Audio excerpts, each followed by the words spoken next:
गरीब मायका। मोहिनी के 3 बेटे थे। पति खूब अच्छा कमाता और बड़े घर के ऐश सब था मोहिनी के जीवन में। लेकिन एक चीज जो नहीं थी वो थी सुकून। मेरी बहन और मेरा भाई दोनों गरीब, लेकिन मैं मेरे पास तो नोट की बरसात है। तभी मोहिनी की बहन बीना उसके दरवाजे आ जाती है। अरे मोहिनी, कैसी है?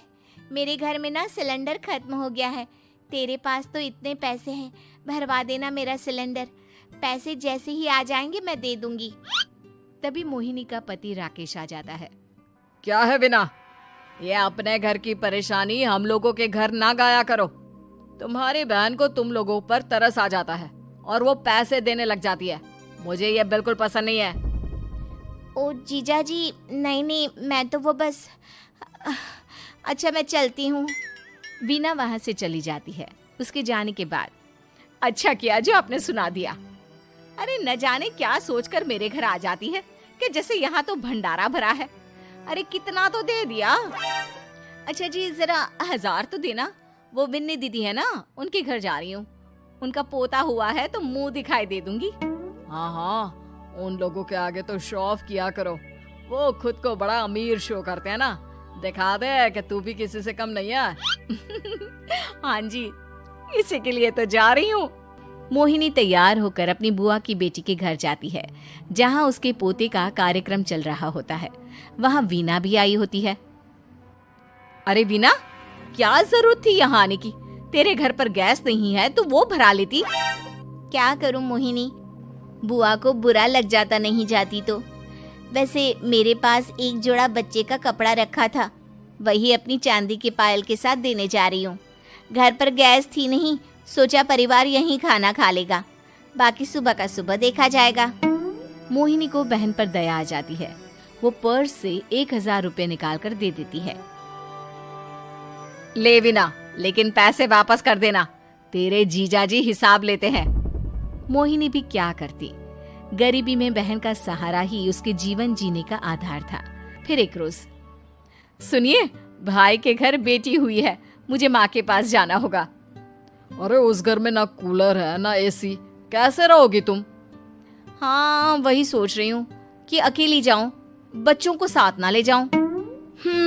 चली जाओ, लेकिन ये जो तुम अपने गरीब परिवार से मिलने चली जाती हो ना, मुझे बिल्कुल अच्छा नहीं लगता। पता नहीं मैं भी कैसे मैनेज करती हूँ, लेकिन क्या करूँ। मोहिनी भाई भाभी के घर आती है। मोहिनी, कैसे आना हुआ? तू यहाँ हम लोगों के घर रह लेगी या फिर किसी होटल में रहेगी? क्या हो गया है माँ? मोहिनी को क्यों ऐसे बोल रहे हैं आप? अरे तू नहीं जानती अपनी ननद को, पैसे वाली है ना, तो ऐड कुछ ज्यादा ही है।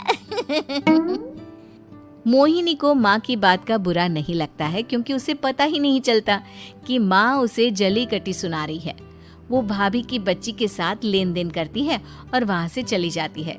उसके जाने के बाद, माँ, क्यों आप मोहिनी को इतनी सारी बातें सुनाती हो? भाई का बेटा बोल पड़ता है। माँ, क्योंकि दादी जानती है कि बुआ के अंदर घमंड है। सही बोल रहा है मोहन। बहू भले तुझे ना दिखता हो, लेकिन मुझे और मोहन को दिखता है कि वो कितनी घमंडी है। मोहिनी मायके आती है, जहाँ गरीबी के कारण चीजें कम होती हैं। इस मोहन के बच्चे को काम पर लगा दो ना, किसी दुकान या किसी होटल में। बर्तन धो लिया करेगा, कम से कम 4 पैसे और आएंगे घर में।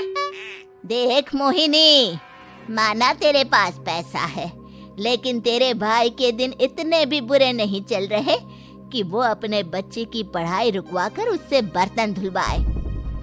मोहन माँ की ओर देखता है, जैसे आंखों से बोल रहा हो, देख लिया बुआ का हाल।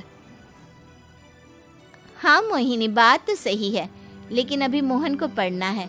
आखिर तुम भी तो अपने दोनों बेटों को पढ़ा रही हो ना। मेरे बेटों से कैसे कंपेयर कर सकती हैं आप? अरे वो तो कलेक्टर बनेंगे। हाँ, कल को वो मोहन को नौकरी में रख लेंगे, क्यों? मोहिनी कुछ दिन और रहकर चली जाती है। धीरे धीरे दिन बीतता है मोहन बड़ा होता है और कड़ी मेहनत से सफल भी हो जाता है। मोहिनी, माँ के जाने के बाद तो तुमने भाई भाभी के घर जाना छोड़ ही दिया, क्यों? वो क्या है ना, उन लोगों का घर छोटा है, मेरे बच्चे जाना ही नहीं चाहते। पर तुझे क्यों अचानक मायके की बात याद आ गई? यार, मेरा तो मायका है, भाई भाभी है, मेरा तो आना जाना लगा ही रहता है। हाँ, क्योंकि तुझे आदत है ना ऐसे छोटे से घर में और कम पैसे में रहने की। वैसे क्या खबर है आजकल मायके की अपने? अब वो घर छोटा और कम पैसे का नहीं रहा, क्योंकि मोहन तो बहुत बड़ा आदमी बन गया है। फिर क्या? मोहिनी भाभी को फोन करती है। मोहन किसी बड़ी कंपनी का मैनेजर हो गया है क्या भाभी? क्या ये सच है? हाँ मोहिनी दीदी, अब तो हम लोगों के गरीबी के दिन कट गए। आपके भाई ने कोई अच्छे कर्म किए होंगे जो हम लोगों का बेटा इतना अच्छा कमा रहा है।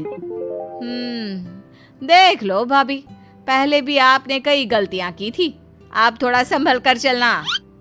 भाभी को मोहिनी की बात समझ में नहीं आती कि वो क्या कहना चाहती है।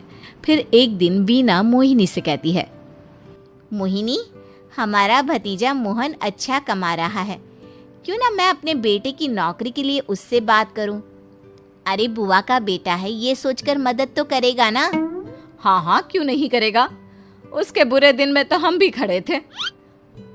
मोहन को वीना फोन करती है और अपने बेटे की मदद करने की बात करती है। हाँ हाँ बुआ, क्यों नहीं, आप सिद्धार्थ को भेज दें, मैं अपनी ही कंपनी में उसकी नौकरी करवा देता हूँ। दिन बीतते हैं, अब वीना के हालात भी अच्छे हो जाते हैं। क्या बात है वीना, तूने भी कार ले ली, वो भी इतनी अच्छी? हाँ मोहिनी, अपने भतीजे के कारण तो हम लोगों के दिन अच्छे हो गए। उसने सिद्धार्थ की नौकरी लगवा दी है, वो भी शानदार। ठीक है, लेकिन पैसे ख्याल से खर्च करना। वो क्या है ना, पैसे आने आसान है लेकिन संभालने मुश्किल। मोहिनी घर पर अपने पति से बात करती है। देखो ना, सबके पास पैसे हैं, एक वक्त था जब मैं ही अमीर हुआ करती थी। लगता है कि ज्यादा दिन नहीं रह पाओगी, मेरी नौकरी को कुछ साल ही बचे हैं और तुम्हारे दोनों लड़के निकम्मे हैं। उन लोगों को बोलो ना कि नौकरी करे। तभी वहां मोहिनी के बेटे भी आ जाते हैं। अरे हमें क्या मोहन समझा है जो दिन रात गधे की तरह काम करते रहे? खैर, दिन फिरते हैं और मोहिनी के पति की नौकरी भी खत्म हो जाती है। मोहिनी क्या करे, थोड़े से पैसे में गुजारा नहीं हो रहा है। तो क्या करे, मेरी समझ में कुछ नहीं आ रहा। मोहन को बोलो ना कि वो इन दोनों के लिए नौकरी देखे, जैसे सिद्धार्थ के लिए नौकरी देखी है। मोहिनी क्या कहती, उसे अपने वो दिन याद आ जाते हैं जब उसने भाभी से मोहन को नौकर बनने की सलाह दी थी। क्या हो गया, क्या सोच रही हो मोहिनी? यही कि वक्त कभी भी किसी का भी पलट सकता है, ऊपर वाले से डर कर रहना चाहिए।